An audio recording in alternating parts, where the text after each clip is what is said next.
welcome back, friends. This is the Twitch live stream for New York Comic Con. I'm Anna Prosser-Robinson. Of course, we are presented by Courtyard. We're really excited to be here with you, and this is a segment that Soma and I have really been looking forward to. Because we are here to talk about the future of Star Wars, which is something that is of paramount importance to the world.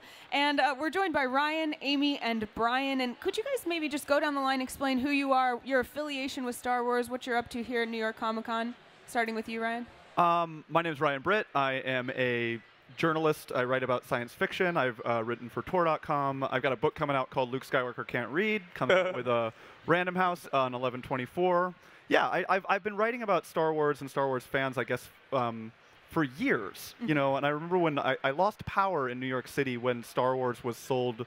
When George Lucas sold Star Wars to Disney. Really? It's like that was Hurricane Sandy. We had no power, and then it was like.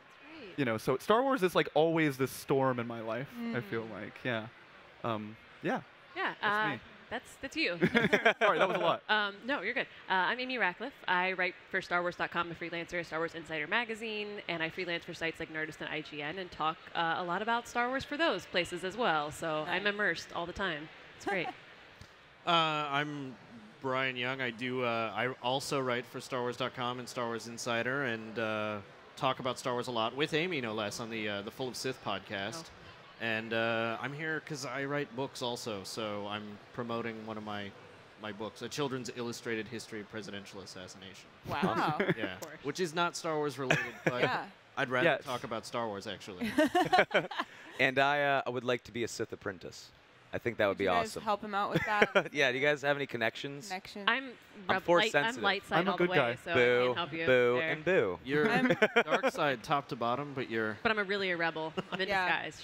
Okay, okay. I'm there with you. I actually wanted to ask, because I mean, this title is very provocative. So let's start there. Why can't Luke Skywalker read? Well, the idea is that he can read a little bit. As I did a lot of research, and my thinking was that it's like knowing enough of a foreign language to get by in a country is the amount of reading that they do.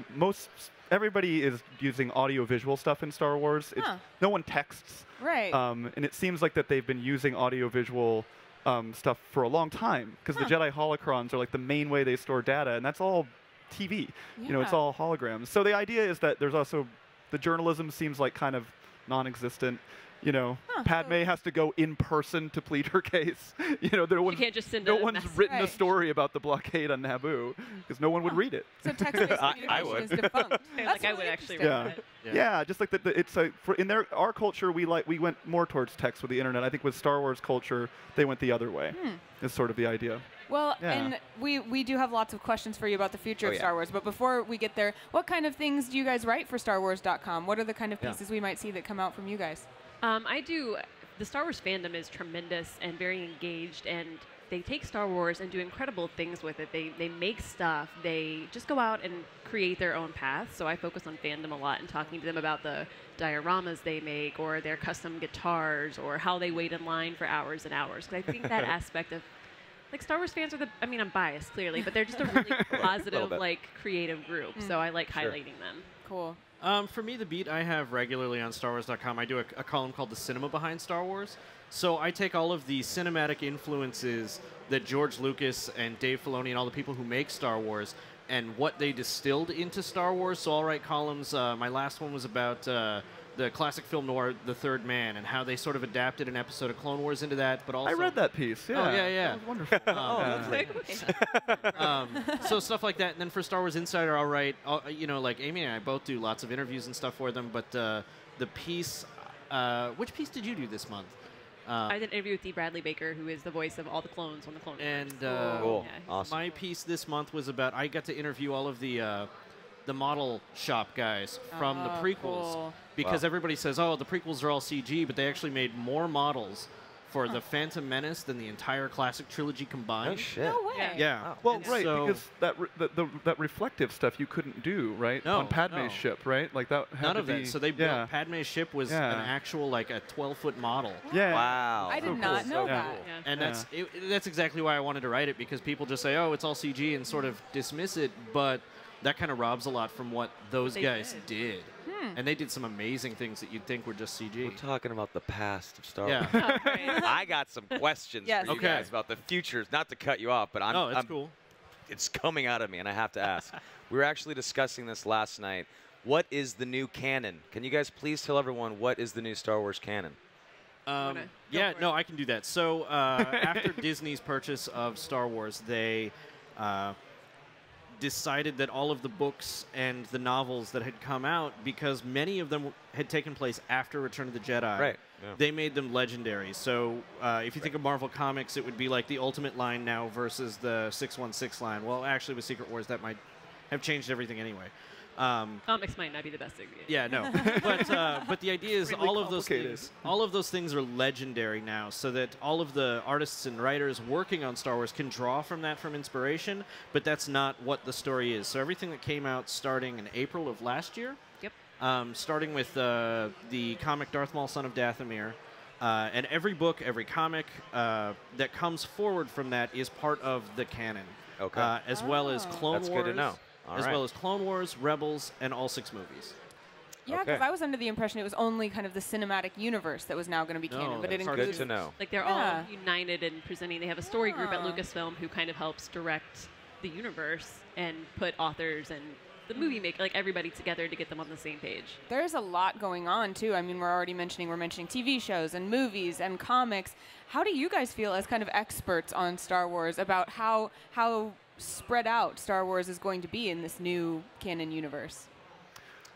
Yeah, I mean, I think that it's kind of like a hide and watch thing. You know what I mean? Because I feel like that. I was telling a friend of mine earlier that a friend of mine has a 7-year-old daughter, and she's obsessed with Star Wars, and so she's really pumped about Episode 7. But he's like, how do I explain to her that the next Star Wars movie isn't Episode 8? You know, and it's like, so that, I think that there's like a confusing thing perhaps, but it might work out. Because like Bryan said earlier, he was like, well, Star Wars has never been told in order, you know, so Right. maybe that's okay. I don't know. I think it's like a let's see. Because it's also, the idea that they're going to make films that aren't with the other films is really, it seems like a good move, but it seems risky, right? It seems like a It's risky exciting. thing. It is Even exciting, yeah. Because we're going to get something finally other. I mean, I love the Skywalkers, I love Jedi, the Force, but Right. the world is so much bigger than that. Like Rogue One, we get to go with soldiers on the ground. Like I know that we Right. have the opportunity to get that sort of variety now. I think that's tremendously exciting. I think what's interesting too is that it's so broad that I don't think a lot of fans are going to just be into everything. I think there's a very small group of people who are going to take all of it in, and because we're like Star Wars journalists, like we take it all in.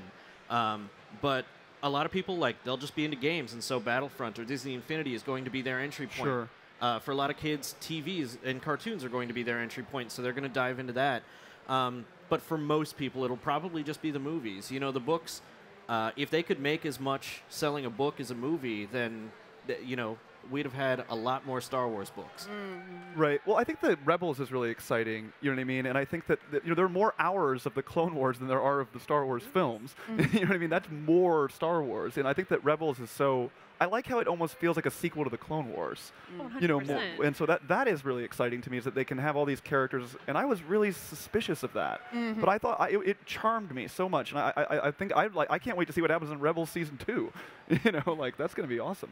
Well, it's interesting because we have the original trilogy is kind of considered that's the spawning point, right? That's the holy piece of Star Wars. And then we have the prequels, of course. We have all this stuff that has come since then. And now we're at this point where George Lucas himself, who was the scion of the original trilogy, is not so involved. Now we have Star Wars, Disney, Marvel, all as one happy family. It's going to be a lot different, the people who are working on it. And does that scare you, excite you? What do you think we're going to see that's different, and what do you think we're going to see that's still the same magic? Well, I think that you guys would agree with me. Like, since '99, right, every major geek film, we've kind of known what was going to happen in it, right? We kind of knew what was going to happen in the prequels. Marvel films are adaptations, right?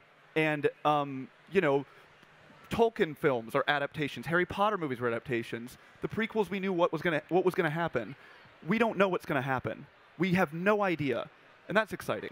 That's really cool. It hasn't happened in a long time. With the people who are involved, though, I mean, you've got Lawrence Kasdan, who's the screenwriter of Empire and Jedi.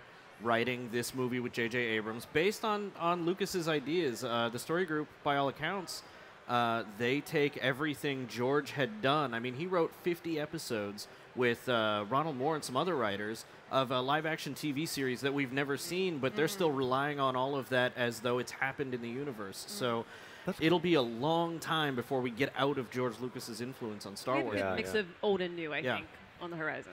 Unfortunately, we're almost out of time because I wanted to ask about the Knights of Ren and Kylo, and I wanted to get really deep into it. Yeah, that's what I was waiting to talk about, but we're almost out of time.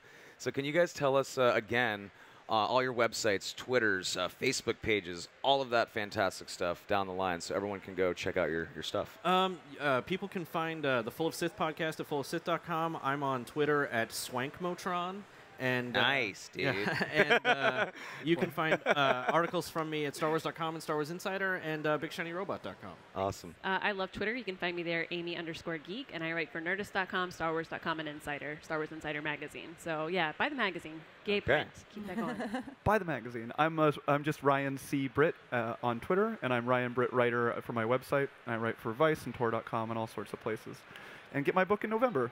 Thanks. This one. Awesome. And I wanted to ask before we go, you guys as experts in the world of Star Wars, are there any characters or events that you definitely are hoping are going to be in the new movies? Just before we go, I want to hear your picks. I want to see a ghost of someone. I want to see a ghost of Yoda, maybe Anakin. I want to. I definitely want to see the ghost of Hayden Christensen having his reckoning, as Anakin having his reckoning with Luke Skywalker, because Luke has access to find out why his father did what he did, and I want to see that so bad. I like to see Thrawn jump from Legends into canon. Yeah. All right. Awesome. Well, thank you guys so much. This has been a pleasure. I think we could talk for hours. Yeah, and I hours was and so ask more excited for this, detailed and it's already done. I know, but thank you so much. And guys, do check out these lovely people on Twitter. Buy their books, read their articles, buy their magazines. They are the experts in their field, and I'm really excited to learn more from them. Thank you guys for being here.